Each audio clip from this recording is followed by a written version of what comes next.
Bonjour et bienvenue dans une nouvelle vidéo sur Cocomelon sur comment faire un shellcode sur Linux avec un reverse shell. Donc ça c'est la partie 2 de la première vidéo qu'on avait fait sur le reverse shell sur Linux. Avant de commencer, il faut faire comme sur le premier reverse shell sur Linux, il faut le faire sur KMU ou sur une ancienne machine virtuelle ou une ancienne machine physique où il faut désactiver la protection du drapeau Enix pour pouvoir exécuter du code sur la pile. Donc sur ma machine à moi, donc sur la machine où on va mettre l'exploit, donc parrot, il faut aller dans processeur et XML et modifier dans CPU ici en mettant un vieux processeur. Alors ça c'est pas obligatoire mais on peut le mettre et mettre Feather Policy Disable NAM Enix. Donc là, il faut désactiver le drapeau Enix. Alors, pour modifier ceci, il faut aller dans le gestionnaire de machine, dans préférences, et dans général, il faut activer l'édition XML en faisant Enable XML Editing. Passons au vrai cours. Donc, dis bonjour passionnés cybersécurité et de hacker blanc. Donc, toutes les personnes qui sont concernées par la cybersécurité, le domaine de la sécurité dans tous les niveaux. Donc, dans le premier article du shellcoding, nous avons fait juste un reverse shell standard. On n'avait pas été plus loin. Donc aujourd'hui, on va aller plus loin. On va dire que mon objectif sera d'écrire un shellcode inversé. Il faudra tester le shellcode. Donc lors du test du shellcode, il est agréable simplement d'insérer dans un programme et de laisser s'exécuter. Donc on va exécuter ici dans shellcode notre charge utile. Donc notre charge utile sera le reverse shell. Nous utiliserons le même code que le premier post run.c. Donc là, c'était le premier code là qui nous disait que on avait le pointeur qui pointe vers notre shellcode, donc une fonction de pointeur. On met l'adresse de notre payload, donc notre charge utile là, qui est une chaîne de caractères. On la met dans la fonction et après on exécute la fonction et ça exécute notre shellcode. Donc là, il faut le mettre quelque part comme ici là. Une fois ceci fait, là, il faut récupérer notre reverse shell TCCP. Donc on va prendre un code en C qui démarre le shell TCP dans un des articles qu'on avait fait précédemment. Donc on reprend exactement la même chose pour essayer de retrouver les appels système et le refaire. Donc là on a toujours la même chose, là on a on met par exemple l'IP, la structure, comment on met en route la configuration de notre connexion, donc le type de connexion, le port, la configuration, on met l'IP, l'adresse, etc. On a le socket, donc l'appel au niveau du socket, avec les configurations, la connexion du syscall, donc avec l'adresse, etc. Qu'est-ce qu'on doit récupérer d'ici pour la connexion? Donc l'entrée, les sorties, les erreurs, etc. Et après, à la fin, on exécute avec execCVE, pas avec système, que on avait vu qu'avec système, ça fonctionnait pas, ça nous enlevait les droits dans l'article du shellcode. Ça, on peut toujours l'avoir. Donc ici, on l'a mis, mais ça, c'est juste pour voir, récupérer comment ça fonctionne. Une fois qu'il faut faire ceci, là, il faut se préparer à l'assemblage. Donc, comme indiqué dans le cours C, vous devez traduire les appels suivants en langage assemblage. Donc, créer un socket. Donc là, la connexion. Après, il faut connecter une adresse IP et un port spécifié. Donc là, ça sera quand on se connecte au socket, comment configurer le bon port et l'IP et la structure, etc. Puis rediriger tout ce qui est sorti, entrée, erreur via 2.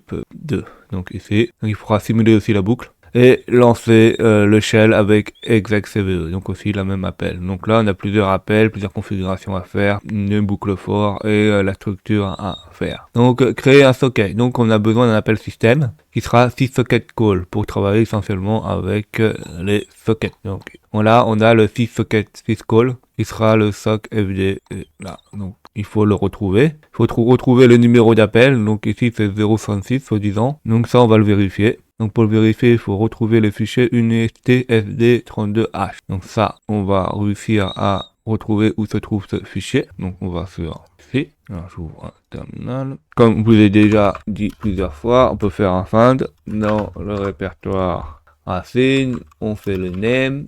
On cherche unistd32.h. Et les erreurs, on les redirige vers devis. Pas besoin de les voir. On attend, donc là on voit qu'il y en a un qui se trouve ici. Donc là on va regarder à l'intérieur l'appel système.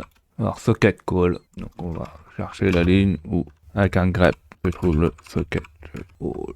Donc là on voit qu'il y a socket call. Alors le problème c'est que quand on va mettre dans l'assembleur, ça sera pas en décimale mais en hexadécimal. Donc soit on prend une calculatrice, soit on peut utiliser Python pour convertir un nombre en hexadécimal. Donc je vais vous montrer comment on fait sous Python. Donc, on peut faire Python 3, et on fait un print. Donc là, on veut le nom en hexa, donc on fait X, on met 102, on fait entrée, on ferme parenthèse, on fait entrée. Et là, on voit qu'on est à décimale, ça fait 66. Donc on fait ceci, et après, on récupère la valeur dans EAX. La prochaine partie, c'est les différents appels de fonctions du syscall, socket call qui peuvent être trouvés dans user include next.h. Alors là, il faut faire gaffe. Vu qu'on va les empiler sur la pile, ça sera pas à l'endroit qu'on va les mettre, mais on va les mettre à l'envers. En fait, on voit là, on va commencer par 0, sock_trim et half_unet. Donc le premier se trouve ici, donc on va regarder. Alors lui il utilise un éditeur, hein. Nous on peut faire la même chose. Donc là on a les différents appels, et nous on a besoin du syssocket qui est en 1. Donc on va commencer par le syssocket et nettoyer EBX. Donc on fait exactement la même chose, 0,1 post. On fait un push 0,1, on met dans la pile, et après on met cette valeur dans EBX. Là c'était la même chose, on mettait plus 0,66 et après on met cette valeur sur EAX. En fait il fait comme ça, c'est pour éviter qu'aussi qu'on ait des zéros dans le shellcode. Hein. Si vous vous souvenez bien, si on a des zéros, le shellcode ne fonctionnera pas, on peut pas avoir d'octet nul. Donc le socket est un appel qui prend essentiellement 3 arguments et renvoie des descripteurs de fichiers du socket. Donc comme je vous ai dit là, on va lire à l'envers le protocole, le socket type et socket family. En fait ici là, ça correspond jusqu'à la configuration du syscall là. Donc vous devez vérifier différents fichiers d'entête pour trouver les définitions des protocoles. Donc on a le user include linux in. Donc là ça va être le protocole. Donc là on voit les différents appels. Et nous la première chose qui nous intéresse ici c'est le proto IP0. En fait on aura le simple protocole TCP. Donc on va faire juste une connexion TCP. Après pour le type de socket là, on va regarder ce qu'on a besoin. Donc là on a le type de socket. Donc regardons. Donc on avait besoin d'un sockstream. Donc sockstream c'est égal à 1. Donc là il a besoin du 1. Et après pour le type de family là, user include socket family. Donc il est là. Donc pour le socket type family, on regarde dedans. Donc nous on a besoin du AFINET. Donc on va rechercher le AFINET. AFINET est égal à PFINET, et là en haut on va rechercher PFINET, c'est égal à 2. Donc il faut mettre 2 sur protocole family. Une fois que ceci fait, on a toutes les informations pour configurer ceci. Donc sur la base de ces informations, vous pouvez placer les différents arguments socket type, protocole sur la pile, et après avoir nettoyé des registres. Donc là le EDX là on le met à 0. On a vu que le protocole proto IP c'est égal à 0. Donc ça correspond à 0. Le EBX là il est égal à 1. Donc on met 0,1. Et après pareil là on met la valeur 2 sur le socket AFINET. Et comme ECX doit contenir un pointeur vers cette structure, une copie de ESP est requise. Donc en fait on met l'adresse de la pile qui contient les données de la structure dans ECX. Et enfin on exécute l'appel système avec l'interruption 80 qui renvoie le décrypteur de fichier socket AEX. Alors une connexion, comme vous ai déjà dit, hein, il y a un décrypteur de fichiers unique. Donc comme ça permet d'établir plusieurs connexions à la fois, par exemple sur la même adresse, sur plusieurs ports, etc. Donc à la fin là, on stocke le résultat pour un usage après, plus tard. Donc on stocke EAX dans EDX. Pour se connecter à une adresse IP c'est un port spécifié, on va avoir besoin du socket syscall standard. Donc qu'on a fait. Bon, sur AL sur 0.66. Donc il faut bien mettre AL hein, sur 8 bits sur le registre EAX pour éviter d'avoir des zéros. Après, il faut, voyons, les connecter les arguments. L'argument le plus intéressant, sock adresse. Donc ici, là, il faut configurer la structure. Donc il faut placer les arguments à ce stade. Tout d'abord, on a sin adresse, puis sin port, et le dernier, sin family. Et rappelez-vous qu'en fait, comme on est sur la pile, on doit mettre à chaque fois les valeurs à l'envers. Donc au début, on met l'adresse et après on met le port. Donc il faut bien mettre à l'envers les données parce qu'on est en Little NJS sur les processeurs x86 64 bits ou 32 bits. C'est particulier à ce type de processeur. Hein. Sur d'autres processeurs, on peut avoir le Big NJS, hein. Par exemple sur les PowerPC, c'est le cas. Et il y en a même d'autres processeurs qui acceptent les deux formats. Donc pour mieux comprendre, par exemple, on va faire le calcul pour retrouver les valeurs. Donc faisons ceci pour l'adresse IP. Donc là on a vu qu'on met une adresse localhost mais pas avec des zéros, sinon ça va mettre des zéros dedans. Donc on fait Python 3, on va importer le socket, on fait socket unet on met l'adresse IP 001. Alors là je vais pas la convertir directement en décimale comme il fait parce que ça va être plus facile à comprendre. On fait entrer. Donc là, on a les valeurs. En fait, il nous a converti chaque valeur là en hexa. Donc par exemple, 127, ça fait 7F et 0, 0, ça fait 0, 0 et 1. Par contre, lui, il a mis pas la même valeur, il a mis 1. Donc on peut faire la même chose là, 0, 7, 1, 1, 1. Et comme en Little Endian, on lit à l'envers, mais on lit à l'envers par deux types de 2 bits. Donc par exemple, ça fera 0, ça fera 0, 1, 0, 1, 0, 1, 7F qu'il faudra mettre. Hein. Et il faudra faire la même chose avec le port 4444. Donc ça, je peux vous afficher à l'envers ce que ça fait. Donc on fait un print, on fait un X, on fait 4444 et on fait entrer. Et là on aura, comme dit par bloc de 2, on aura 5C et 11. C'est ça qu'il faudra mettre. Donc on voit qu'on met dans la pile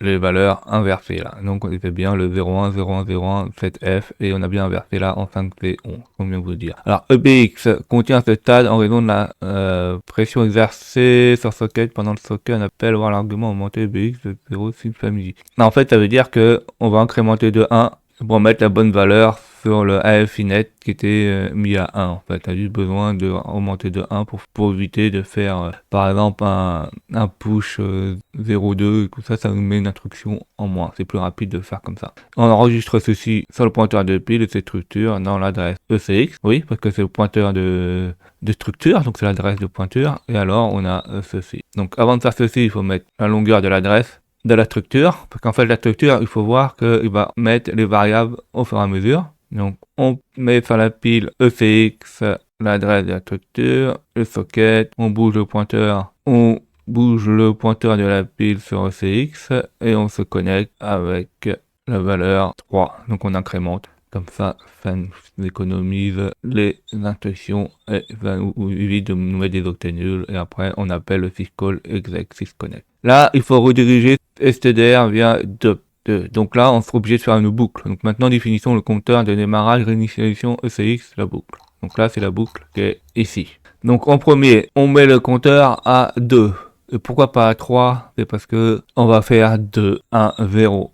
Et ça, quand ça sera inférieur à 0, il va sortir de la boucle. Donc on va bien passer 3 fois dans la boucle. On met cette valeur dans la variable ECX, donc ça sera notre variable de compteur. Et ECX est maintenant prêt pour la boucle. Il suffit d'enregistrer le descripteur de fichier socket selon EBX sur le besoin de l'appel DUP6. Donc là, il faudra bien appeler DUP2 là. Donc il prend deux arguments. OFD là, le premier là, c'est EBX et le décrypteur des fichiers client nous fait utiliser par stdin, std, edx. Donc ça c'est la variable ou le registre qui permet le compteur là, qu'on va décrémenter là. Donc ainsi le système est exécuté 3 fois dans la boucle ECX. Ouais. Là c'est l'appel. Donc de DUP 6 DUP2, on fait l'interruption et là on configure le compteur. Donc le compteur, le premier il met str2, str-out et str1. Là il met dans le sens inverse. Hein. Il fait pas for in 0, 3, c'est comme si là on commençait par en entier à 3. Là on fait i supérieur à 0 et on fait moins. On a fait une boucle inverse dans ce cas-ci. La preuve, là, on décrémente. On peut le débugger. Alors, pour le débugger, il faut d'abord compiler tout le code. Donc, il faut récupérer le code qui est là et le compiler. Donc, le code, il est ici. Il y a tout ce que je vous ai expliqué. Et on va le compiler. Alors, on le compile. Donc là, on l'assemble. On le link. Donc, sans l'exécuter, hein. On met pas user. Et normalement, on a notre rêve. Donc là, on va le débugger. Donc j'ai des bgf, quiet et on rêve. Donc là, le problème, c'est qu'on est dans la fonction qui s'appelle dup. Donc il faut retrouver cette fonction où lui mettre un point d'arrêt. Donc on fait disas, ensemble, dup. Donc là, on est bien sur l'endroit où on veut regarder. Ah, il faut mettre un breakpoint à la bonne adresse. Donc on pourrait mettre le breakpoint. On peut mettre le breakpoint à décrément ECX, par exemple, hein, juste avant qu'il fasse ceci. Donc on fait un break.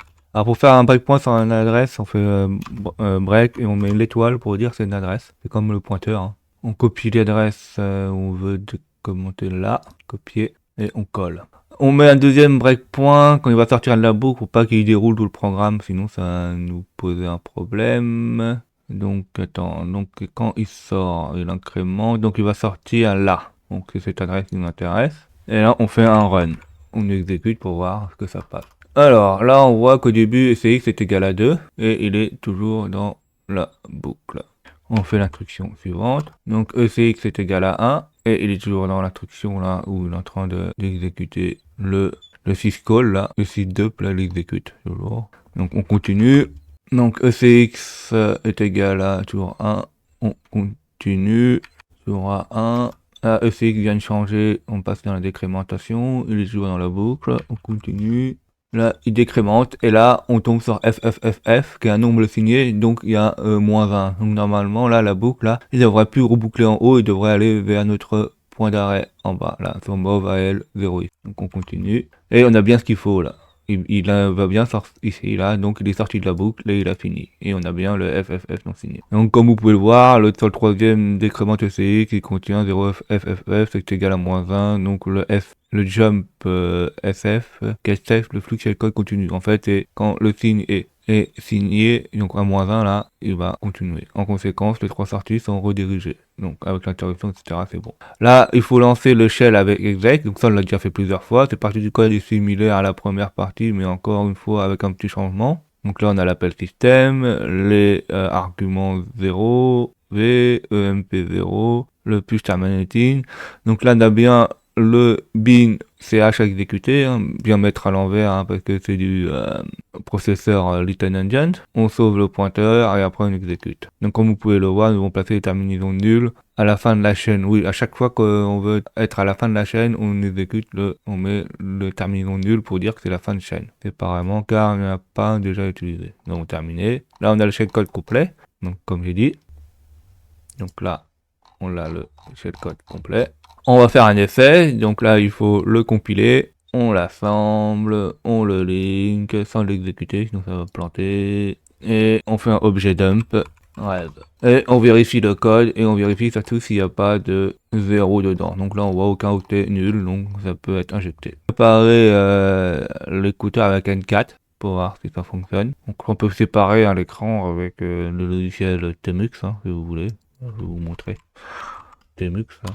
Si vous voulez séparer l'écran en deux, vous faites CTRL B et sur un clavier français, vous faites pourcentage, un clavier AZERTY plutôt. Alors d'un côté, on prépare notre écouteur, donc NC, LVPN, 4400, et là, le rêve, normalement ça devrait fonctionner sur une adresse 127.1.1.1 qui est une adresse localhost, donc on l'exécute. On a une connexion, on vérifie qu'on a bien un shell, hein. On fait ls par exemple, ou Vomish, on est sur la même machine, Parrot, et là c'est bon. Donc là, on s'en va de cette machine. Donc une fois que c'est bon, là, il faut récupérer le code là de notre charge utile, donc le reverse shell, donc grâce à objet dump et avec quelques paramètres qui permettent de récupérer les données. Copier, coller. Là, on a notre portion qui est complète. Une fois que ceci, là, dans le run.c, il faut le remplacer par la bonne charge utile. Alors, vous pouvez faire ça soit dans run.c, soit dans un nouveau fichier. Faites comme vous voulez. Donc, moi, j'avais mis ça dans run2. Il faut, alors, supprimer la charge utile, mettre la nouvelle. Donc, on a besoin de là. Puis, coller. Donc, une fois que c'est fait, on sauvegarde. Et après, il faut le compiler. Donc, on va le compiler. Donc, il faut bien le compiler avec z exec stack pour que ça fonctionne, et il faut bien que le flag NX du processeur soit désactivé et soit pas pris en compte, hein, pour que le code s'exécute dans la pile, hein. Si vous savez pas comment désactiver le flag, regardez ma vidéo, l'ancienne vidéo. Donc on compile, donc là moi j'avais mis 2 et 2, et là il refait la même principe, et on le réexécute notre programme et on regarde si le reverse shell fonctionne. Donc on va faire la même chose.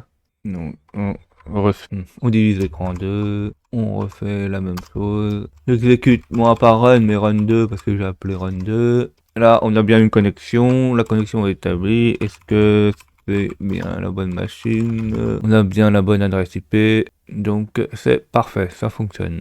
Donc comme vous pouvez constater, tout fonctionne parfaitement. Désormais, on peut utiliser ces shellcodes pour injecter dans le processus, mais il y a une mise en garde, allons prendre l'adresse IP, le port facilement configurable. Donc là, il a créé un fichier en Python qui permet de reprendre une partie là du shellcode qu'on a déjà fait dessus, et le seul shellcode qu'il récupère, c'est le host, donc l'adresse IP et le port. Donc là, on pourra lui spécifier un port et une adresse IP. Et ça va nous recracher le code shell qu'on pourra faire fonctionner. Alors, essayons ceci, voir si ça fonctionne vraiment. Donc, imaginons, d'abord, on a le supercode qui est là, donc on a L et port. D'abord, exécutons une machine cible qui va servir de ceci. Donc, on va faire une autre machine attaquante et une autre machine cible. Donc, là, j'ai la machine, une nouvelle machine attaquante. Donc, fédération IP. Donc, IP A. Et là, on a une IP à 122.63. Allez, on va mettre le même port. On va voir si ça fonctionne. Donc, exécutons le supercode.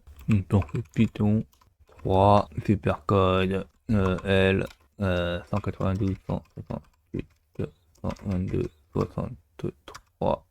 Et le port, bah on peut mettre un nouveau port, on peut mettre un port 1, 2, 3, 4. Et là, on a le nouveau code. Après, rien, si vous ne savez pas faire si vous voulez pas vous embêter avec le shellcode Python, hein, vous pouvez occuper juste le code hexadécimal sans le port, l'adresse, et ça, l'export et l'adresse. Comme c'est expliqué dans le blog, hein, vous pouvez faire ça à la mano, hein, c'est pas compliqué à refaire. Donc ça, on a cette portion qui nous intéresse, et on va modifier, par exemple là, ça sera le nouveau code, là. On va,